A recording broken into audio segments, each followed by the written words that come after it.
And I think if you want to the website stuff's cool because let's say you're applying for a job and it says, hey, UX portfolio link. It's nice to kind of just have that.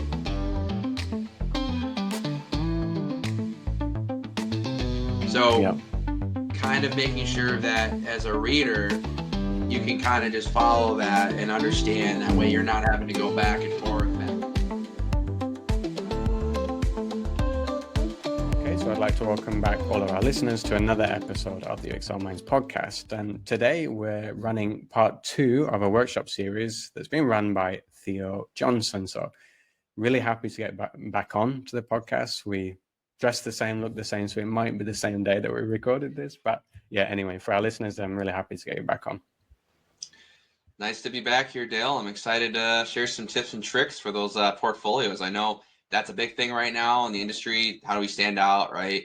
And I'm really excited to kind of help everybody, get like a first insight of best practices and, of course, some things that, I think are going to be good for everyone out there to kind of build their careers. So, no, absolutely. Like case studies has been the bane of my life. I think, case studies, yes, but my portfolio.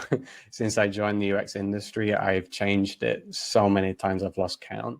And I think that's one thing that I've noticed as well with other people I've spoken to, that sometimes it is hard to understand what advice to take as well. So I'm looking forward to seeing your slant on it. As you mentioned to me in private as well, that your portfolio is actually being used as to showcase best practices. You're probably the best person to get on and talk about portfolios. So yeah, looking forward to getting your advice on portfolios and where also maybe your advice as well on what advice to listen to and what not to. If you do have any takes on that as well, I'd be super interested. Of course. Sounds good. Cool. So I'll let you take it away. I don't know if you want to share screen first but I'll let you take it away. So right now I am sharing my portfolio. So the first things, guys, why are portfolios essential? Well, you got to showcase your, UX problem solving and storytelling. I say that because, a lot of times, especially UX designers, researchers' portfolios matter as well, right? But for the design side, a lot of hire managers want to see the process. What's the design process look like? Who did you work with, right? It's kind of like that process over perfection. Like if I was a hire manager, right, and I got someone's portfolio and they were really keen on their process and they were very detailed on who they worked with, what the ask was, what was the action, what did they do, what did they learn, what was the the results are cool, but like if it's an impactful result, how did that impact the org and what did you learn? For me, that's more important than just showing pictures of things you did, right? So we'll talk a little bit about that storytelling. So right up front, guys, there's a lot of different ways, you could build your own website. I use UX Folio. There's like Behance, there's a lot of different places you can go, to kind of showcase portfolios. For me, I just kind of have UX Folio. Very simple, keen, slick background. I kind of have it where it hovers over music industry ad campaign tools, implementing UX research, the product design process, tells the title and where I worked. And then here, it's me, senior UX researcher, leading generative research for M365 growth and incubation. Now, that's something I want to talk about really quick. So a lot of times I'll get a lot of mentees, and it's nothing bad. It's something to work on. Is that we'll go, hi, I'm John Smith, etc. Right? I'm a UX designer, UX researcher. I'm an architect. I'm a this. I'm in that. I'm like, okay, like I understand you're like, but who are you? Like if maybe UX generalist. That kind of helps bring everything into one thing. So it's like. Be keen on who you are. Because if I'm, let's say that there's a role and maybe it's like a UX architect role, then you say you're a UX researcher, a UX designer, a UX architect, and I'm like a videographer. For me, I just feel like it's better if you just kind of really narrow that down and keep it simple. So that's, for me, that's just some best practices to follow and what I've been taught by some of my mentors as well. So this hovering feature, guys, it's when people see my portfolio, apparently I was mentioned in user interviews, I think in a huge article on best practices for portfolios, which was really, really cool. I didn't even know that until recently. But so see how you can go over here. You can kind of hover over it. Right, it's sleek. For one, it just shows my design kind of way. I don't know. It's good looking. You kind of hover over it. You can see what they are. It makes the hire manager get excited over what they're going to look at. Right. Yeah. And some of the stuff I have, it's like password protected, or most of the stuff here is just kind of you can look at it without having a password. But something I do want to dive into. So let's just start really quick. I really love we'll do a case study. We'll just show a case study really quick and like kind of how I did it from the UX designer standpoint. So let's just click into here and then we'll talk about some other stuff here. And there's a lot to cover, so I'm trying to make sure that we can handle this. Okay. I use Epic Games, so nice. Cool yeah. So yeah, so there was a challenge to kind of like for me, it's right. So this was it's kind of crazy. This was actually back a while ago for like a job at like for Fortnite for Epic Games, and I kind of did this whole thing, and I created this entire process of like implementing crosshairs in the UI design for Fortnite. How does that work? Right?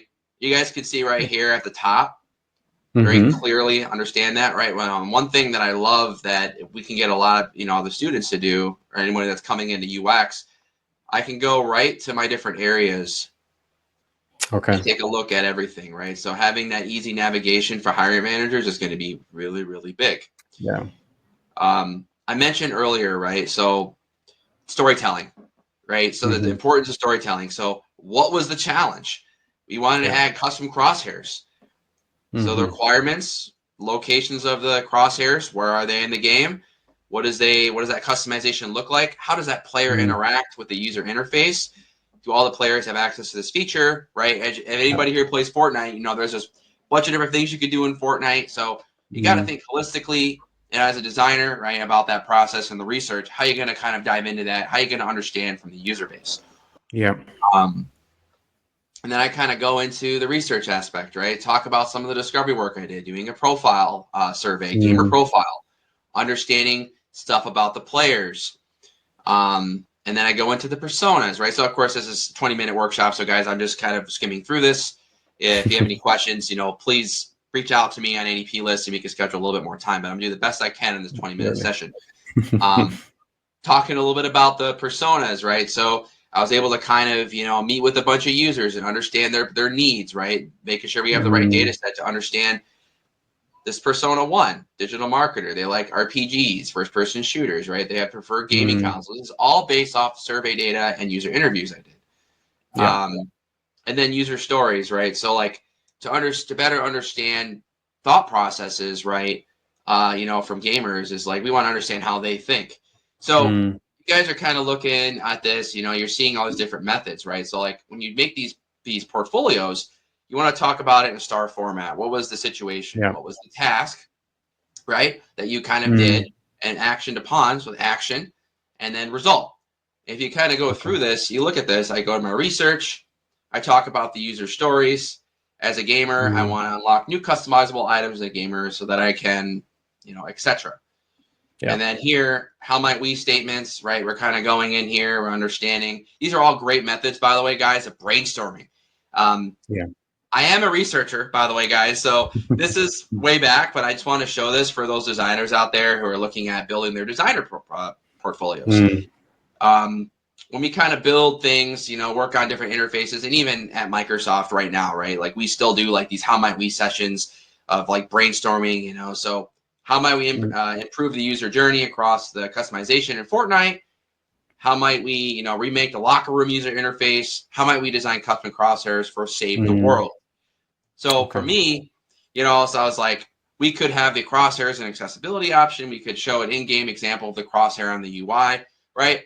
So hiring managers, when they see this, they're going to be like, okay, so this person, they went in, they did their initial research. They kind of did a lot of brainstorming on all the different stuff that could be implemented in the game. And then they also thought about the user flow. So another thing here is just showing really, really great ways of representing your skills. Guys, I can't say enough. The process matters, right? So your process matters, kind of how you did it.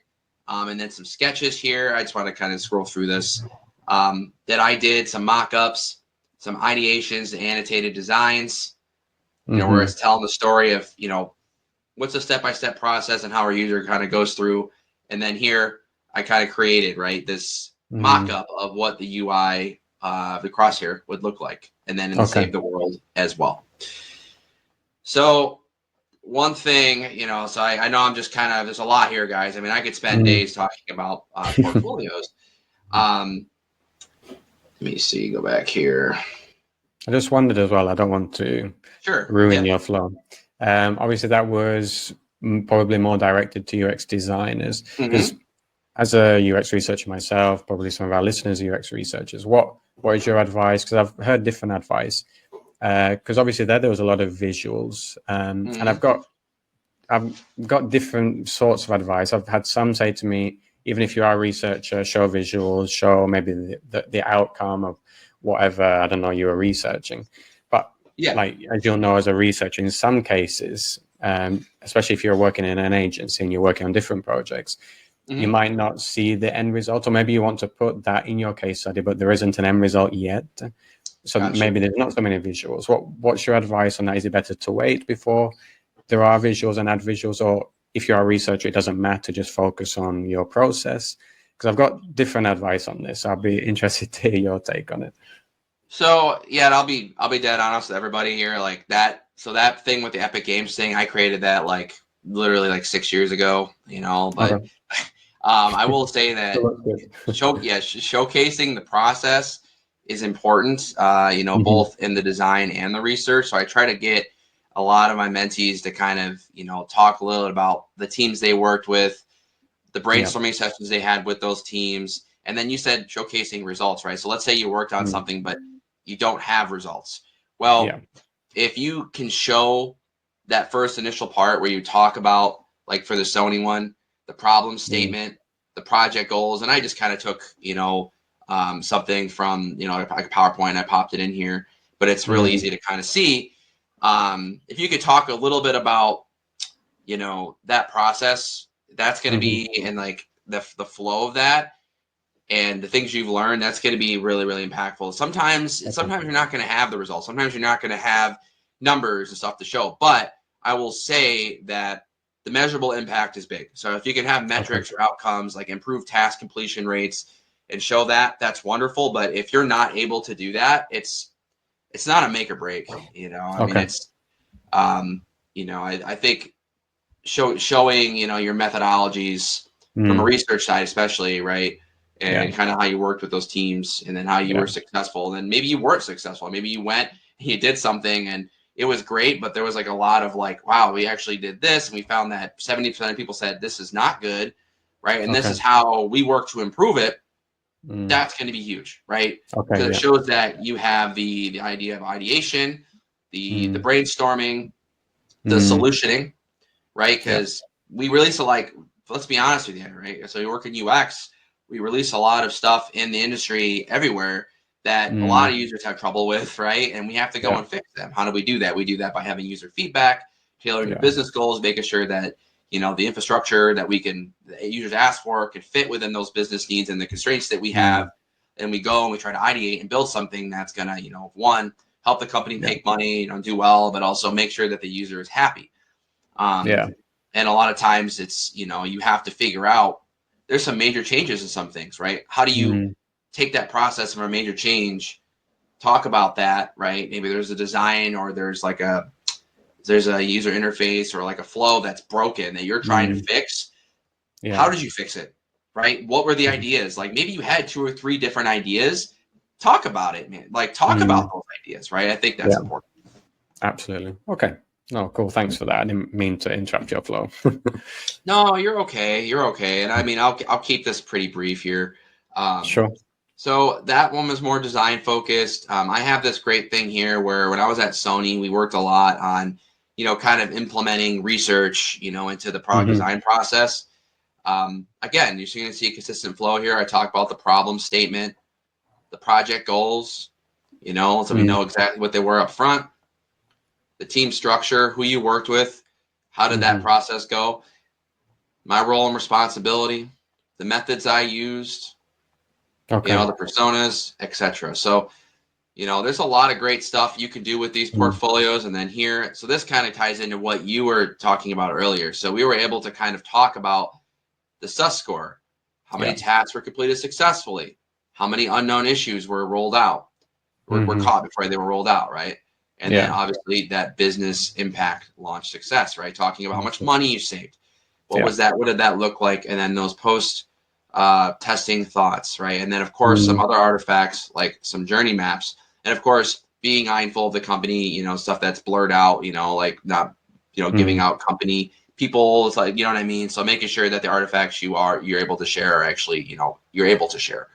I get a lot of mentees that are like, oh man, I got all these, great artifacts, but I can't share them because of NDAs. And I'm like, the best thing for you to do is to create mock studies. Like if you have an NDA and you can't share something. Yeah. And I actually worked with a friend of mine who was doing great things for government work, and he had that problem. He's like, man, I got some stuff I'd really like to show, but I can't. And I'm like, well, let's talk about it. Right. So we just kind of talked about the study, and then we created like kind of mock examples, but didn't say exactly what it was because they're not allowed to speak about it. Right. So if you're in that position, that's a good option. It's a lot of work, but it does show that you're able to kind of talk about your case study and, what you did throughout the process as well. So, and is it important to mention that as well, that this is, I don't know, under an NDA, so I can't show you the visuals, or just put the mock-ups? I've seen it both ways, where it's like, this study is it's like a mock study based on something I did. I'm not able to share exactly what it is specifically because of NDA, but this is my process and how I, completed this research project. Right. It'll show that, like, hey, for one, you're being mindful of the company's practices and their security, and like you're being good about not sharing stuff. Right. So, and you can storytell and do it in a way where you're not, talking bluntly about their stuff, if that makes sense. Yeah, no, absolutely. Yep. Yeah, no, that makes sense. That makes sense. Yeah, thanks for answering that. I just had a few doubts myself, and I've heard others speaking about that as well. So yeah, it was nice to get your slant on that. So thanks. Yeah, and so one thing I do want to mention, so guys, I know that was like a quick kind of rundown, so trying to make these workshops like super keen. Of course, I think Dale, he'll probably share with everybody, like my portfolio if you guys want to take a look at it. And again, if you have any additional questions, reach out to me on LinkedIn. If you want to talk about anything, we can schedule some time on ADP list. One thing I kind of want to get into is the formats, right? So I see, you can do like PDFs. I've seen like PDFs, digital portfolios versus PDFs, or like slide decks. People ask me, hey, does it matter? I'm like, as long as it tells that story and you're able to kind of do it. I mean, I worked with a mentee recently who he did his case study in like a slide deck. He was able to go like left to right like that and then just tell the story. And he used Canva. So Canva, he just did it in Canva, and it was great. And I'm like, this is fantastic. So it's fine, and I think if you want to like, the website stuff's cool because let's say you're applying for a job and it says, hey, UX portfolio link. It's nice to kind of just have that so you can do that. But when you have like a file, they might not have that, but they might have like show attachments or like add attachments, add work samples. That's there as well. So like the ATS systems are tough, guys. Like getting a job right now, like it's a bugger. Like it's like, how do you create your portfolio or your projects and like stand out and then beat the system? If some of these systems actually read some of the stuff that you're doing. And again, keeping it clear, friendly, accessible. If it's just like a lot of stuff on the screen and it's difficult to follow. Again, and I'm not trying to be, I'm just being, guys, I'm really blunt. I'm blunt with a lot of my students, but they like it. But I'm very constructive with it, right? So I talk about how they can be better, right? So if someone comes to me and their portfolio is just tons of stuff and you're kind of like looking at a lot, maybe the color contrasting is bad, it's okay. Well, let's fix that. How can we make that better? So kind of making sure that as a reader, you can kind of just follow that and understand that way you're not having to go back and forth. And That's why the header thing at the top of the portfolios, that's really, really awesome. I know like there's other platforms that actually have that built in, so you can do that. Or if you guys are coders and you want to make your own website, I'm sure there's ways that, you know, you could do that as well. So that's the hover, when you hover over a case study, it gives you the description. Yes. Yeah. Okay. Yeah. No, I think that's an awesome. So yeah, like you mentioned earlier, that the person who's looking at the portfolio, they have already an idea of what the case study is going to be about. They don't have to click on it. And also as well, because as everybody knows, like people who are hiring or managers, they have probably 200-300 portfolios or resumes on their desk. So if they can have that kind of bite-sized info, so it kind of makes them intrigued to go and look at your case study and stand out, then yeah, I'm all for that. So yeah, that was awesome. Cool. So yeah, thanks, Theo. It was awesome to kind of go through that with you. As you mentioned, it was brief because of obviously the timing for this episode, but it was really useful as well from my point of view, because it gave that kind of overview of all of the important areas that need to be looked at and focused on in building a case study, and also the format of whether to choose a website or slide deck or something for your portfolio. So that was really cool. And I noticed in part 3 that you mentioned you're going to talk about mindfulness, or kind of the process behind kickstarting your UX career. So do you have like a prelude for what our listeners are going to listen to next time? Yeah, so we're going to talk a little bit about why mindfulness matters in UX and taking care of yourself. I mean, it could be the job hunting process, it could be from burnout, and then also just the self-care, that career longevity, you know, so like how maybe some meditation tips, or just kind of challenging yourself to kind of be better for you. I mean, that's for me, I've been doing a lot of mindfulness stuff. It's been helping.